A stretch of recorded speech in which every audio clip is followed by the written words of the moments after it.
ایک بادشاہ کے سامنے کسی عالم نے مسئلہ بیان کیا کہ زانی کے عمل کا قرض اس کی اولاد یا اس کے اہل خانہ میں سے کسی نہ کسی کو چکانا پڑتا ہے۔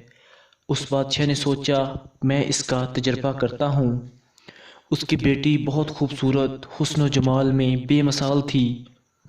اس نے اس شہزادی کو بلایا اور کہا کہ عام سادہ کپڑے پہن لو، اکیلی بازار میں جاؤ، اپنے چہرے کو کھلا رکھو اور لوگ تمہارے ساتھ جو معاملہ کریں وہ ہو بہو آ کر مجھے بتاؤ۔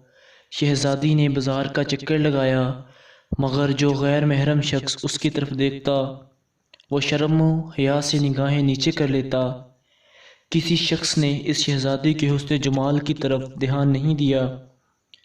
سارے شہر کا چکر لگا کر شہزادی جب اپنے محل میں داخل ہونے لگی تو راہداری میں کسی ملازم نے محل کی خادمہ سمجھ کر روکا، گلے لگایا اور بوسہ لیا اور بھاگ گیا۔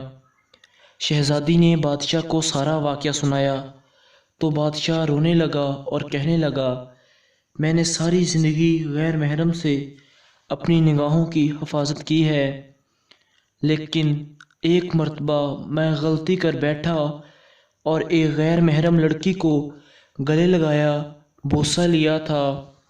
میرے ساتھ بھی وہی کچھ ہوا جو میں نے اپنے ہاتھوں سے کیا تھا۔ ہمیں اس واقعے سے عبرت حاصل کرنا چاہیے۔ ایسا نہ ہو کہ ہماری کوتاہی کا بدلہ ہماری اولادیں چکاتی پھریں۔ جو شخص چاہتا ہے کہ اس کے گھر کی عورتیں پاک دامن بن کر رہیں، اس کو چاہیے کہ وہ غیر محرم عورتوں سے دور رہے۔ اسی طرح جو عورتیں چاہتی ہیں کہ ہمارے خاوند نیک کار کی زندگی گزاریں اور بے حیائی والے کاموں کو چھوڑ دیں، انہیں چاہیے کہ وہ غیر محرم مردوں سے دور رہیں اور انہیں دیکھنا بھی چھوڑ دیں۔ Thanks for watch. اللہ حافظ۔